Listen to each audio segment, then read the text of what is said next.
my dear students to Sudharma's physics classroom. We are on the chapter Refraction of Light from class 10. So in the previous class, we understood what is meant by refraction of light and what is the reason for the objects looking bent when it is immersed in water and when we observe through different transparent media. So in today's class, we'll be discussing about the laws of refraction, then the absolute refractive index and relative refractive index and the formulae related with the topic. Okay. So let's understand what are the laws of refraction.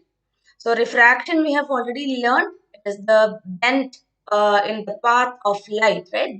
There is a deviation in the path of light when light enters from one transparent medium to another transparent medium.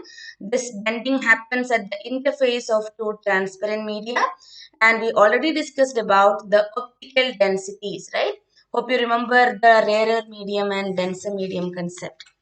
So we're moving on to the laws of refraction. There are two laws of refraction. So the first law is angle of incidence, angle of refraction, and the normal at the point of incidence on the surface of separation of two media will always be in the same plane. A similar law we have studied in laws of reflection also, right?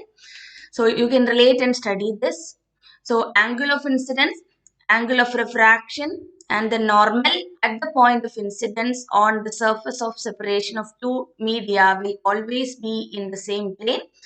In another way, we can say the incident ray, the refracted ray, and the normal at the point of incidence on the surface of separation of the two media will always be in the same plane, and the ratio of the sine of the angle of incidence to the sine of the angle of refraction is always be a constant.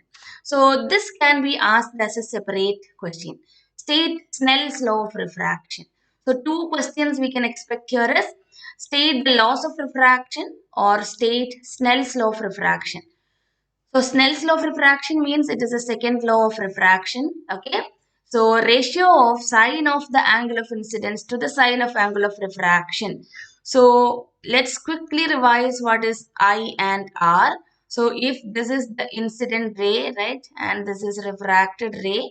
So this angle between the incident ray and the normal is angle of incidence. Angle between refracted ray and the normal is the angle of refraction. So if you take sine of this I, you know trigonometry, right? So you're going to calculate sine I and sine R, and then you take the ratio, you will be getting the refractive index. Okay. So the constant from Snell's law is known as refractive index. In the previous class, I mentioned you about something very special I'm going to discuss in the next class. This is what I mentioned there. It's refractive index. So there is a relation between the optical density and refractive index. So optical density, whether it is a denser medium or rarer medium, we can understand by knowing the value of refractive index. So we'll come to know by the end of this class. Okay. So this is indicated by the letter N. Okay. So N or another letter you can see in other textbooks is mu. Okay. So another letter to indicate refractive index is mu. Okay. So when we say sin I by sin R is equal to a constant, we know that there are two media, right? So mostly when we take a general example, the first medium will be air and the second medium is either glass or water or any other transparent medium. So let's generally call it as medium 1 and medium 2.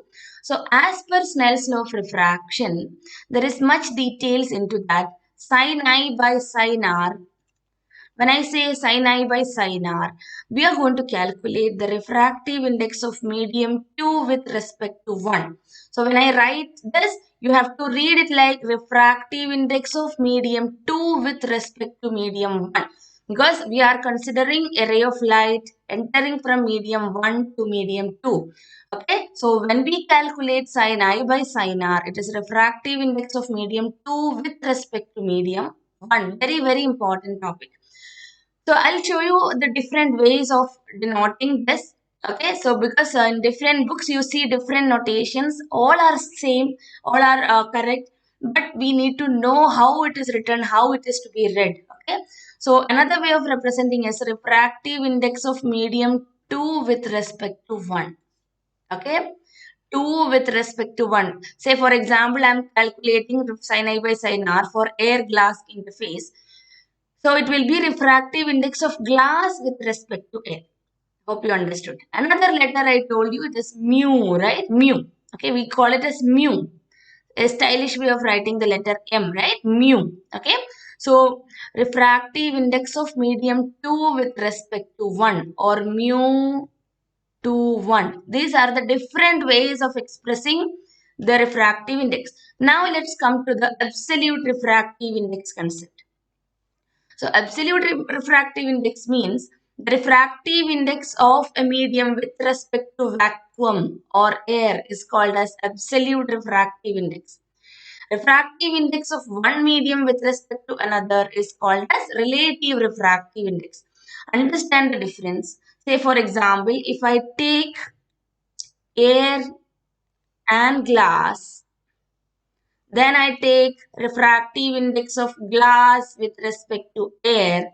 This is absolute refractive index. Okay, absolute refractive index.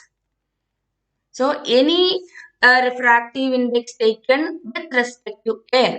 The first medium is air. Refractive index of glass with respect to air. That is called as absolute refractive index of glass. Okay.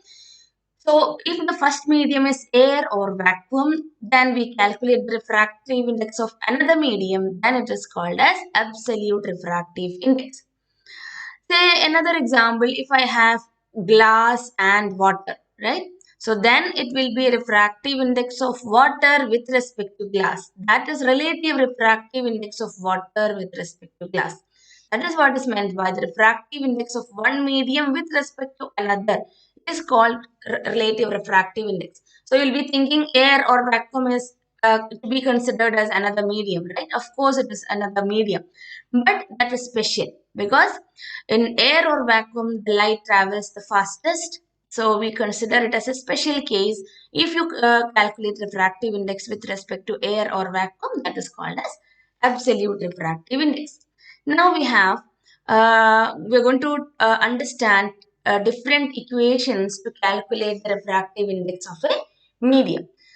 So the basic formula to calculate absolute refractive index N, that is equal to C divided by V. Okay. So what is this C? C is speed of light in vacuum. Speed of light in vacuum. Okay. And V is the speed of light in the medium. Whatever medium we are taking. Okay. Speed of light in medium. So this is about absolute refractive index. Okay, this is the formula to calculate absolute refractive index.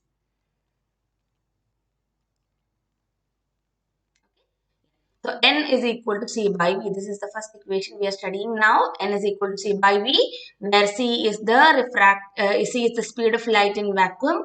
Hope all of you remember the values. It is 3 into 10 power 8 meter per second, and V is the speed of light in that particular medium. Okay.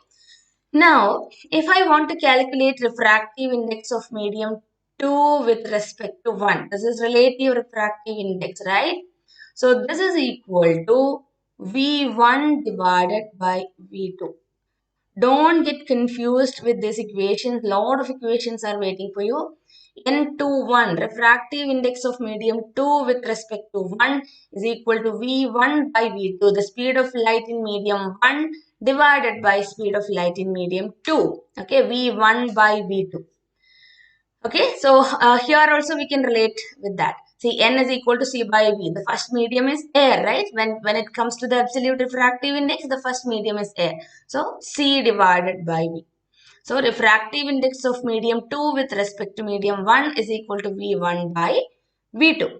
Another formula for refractive index of medium 2 with respect to 1 is equal to N2 divided by N1. If I give you the absolute refractive index and I'm asking to calculate the relative refractive index, you can use this formula. N21 is equal to N2 by N1.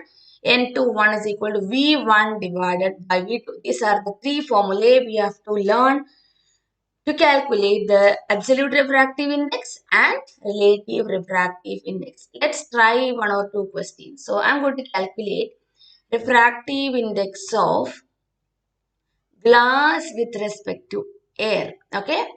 So what is refractive index of glass with respect to air in terms of the formula for speed? This is speed of light in glass. This is speed of light in air, right? That means C divided by speed of light in glass. What is C value? 3 into 10 power 8 meter per second. And speed of light in glass, already we discussed in the previous class, that is 2 into 10 power 8 meter per second. So we'll be getting 1.5. Remember, there is no unit for refractive index. No matter it is absolute refractive index or relative refractive index, there is no unit for that because it's the ratio of two similar quantities. We are taking the ratio of two speeds, right? So there is no unit for that. So this value 1.5, this is the refractive index of glass. Okay, this is the absolute refractive index of glass. So we can write it either 3 by 2 or 1.5. Let us calculate the refractive index of glass with respect to water. Okay. So this is going to be speed of light in water divided by speed of light in glass, right? So what is speed of light in water? 2.25 into 10 power 8 meter per second, and speed of light in glass already we know 2 into 10 power 8 meter per second. I'm writing these values directly because in the first class of this chapter I explained all the speeds of light for the commonly used transparent media. Okay, so if you have not watched, then go and watch the first class of this chapter. Okay. So this is 2.25 divided by 2, then 10 power 8 and 10 power 8 cancels. So we will be getting it as 1.125. So this is refractive index of glass with respect to water, right? Let's calculate the refractive index of water with respect to air. That means the absolute refractive index of water. So this is C divided by speed of light in water. C is 3 into 10 power 8 and the speed of light in water is 2.25 into 10 power 8. Once you do the calculation, you will be getting the value as 1.33. Okay, so this is nothing but the refractive index of water. Okay, this is absolute refractive index of water. So these are the methods to calculate the refractive index, either it is absolute refractive index or relative refractive index. So more questions I will be giving you when we discuss the question answers. Okay, so practice, learn the formula very clearly without any confusion. Now let's see some experiments to observe refraction. So in the previous class, I have given the experiment link for the pencil bending experiment, right? So hope all of you have seen that. If you have not seen, I'll be giving the same link in the description box for this video also. Okay, I've done a separate video for this bending of pencil. Okay, so what you can do is take a pencil, put it inside a tumbler containing water. You can see that it is bent. So why it is bent? Because of refraction. These are the very nice real life experiments. See, anyone at house can do that because we don't need any other resources. We don't need any lab equipment for this, right? Another funny experiment, or we can play it in the form of a game also. So what you're going to do is you're going to keep a coin in a tumbler. Okay, initially the tumbler is blank. Okay, so we're going to keep the coin. So you have to stand at a position in such a way that you are not able to observe the coin. Okay, you will be completely out of the visible range of this coin. See, it will not be too far from the table. It will be somewhere nearby only, but definitely at some point we will not be able to see the coin. Hope you are understanding. Now what you can do is just ask the help of elders or your siblings. Just ask someone to pour some water into the bowl. Okay, so after when they pour this water into the bowl, you can slowly see that the coin is appearing. Okay, so initially the coin was not visible for you. Now you see that the coin is visible to you. Because what is the principle behind that? Why, how that coin is becoming visible for you? Initially at the same position you are not able to see the coin, right? So it's because of refraction of light through water. Because when we are pouring water, because of refraction, the path of light will be changing. Okay, so the image formation, right? The image form, the coin's image is what we are observing when we are pouring water into that. So it will be at some other position. So what we are actually seeing is not the real coin. We are seeing the other position or the image of the coin. But it is visible for us, right? So it's another experiment you can try at house. Another experiment, if you have a glass block, okay, a glass block may not be available in everyone's house. Say it can be a broken piece of glass or a kitchen utensil broken, maybe a small piece of that. You can try with that also. Okay. In the laboratory, we'll be taking a uniform glass block. Okay, without any breaking at the edges. Because when we do an experiment, it need to be. I mean, the equipment should be perfect. But when we have to try at home, we can try with whatever resources we have. So what we have to do is we have to keep the any object. It can be a color pencil, it can be a stick, it can be a picture, anything you keep below the glass block. Observe sidewise. Okay, keep it at an angle, keep it perpendicular. Different ways. I'm saying you can try it different ways. You observe from different angles. See, this boy is observing horizontally, right? He is observing vertically above. Especially if you do it with color papers, right? Color papers or sketch pens, different colored lines, if you draw and try it, it looks very, very beautiful. Okay, so try that. So again, what you're going to observe at different angles, you will be seeing the different way. Okay, how it is tilted or whether it is bent or not. It depends how you kept it and how you're going to observe. So, at different angles, you will be able to see different ways of bending. It was even clear in the experiment I have shown for the bending of the pencil. You can go and watch that video also. Okay, so it will be very clear for you. I have taken the video with different angles. So in each angle, the pencil looked different. Okay, so try this experiment also.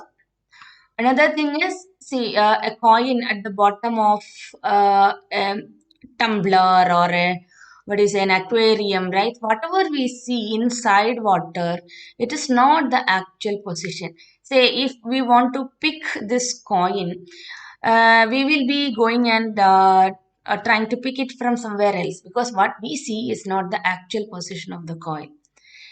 Okay, so even the aquarium, the fish and the plants, everything whatever we observe, it is not the real position. It is the, we can call it as the apparent position, or the image is at some different position.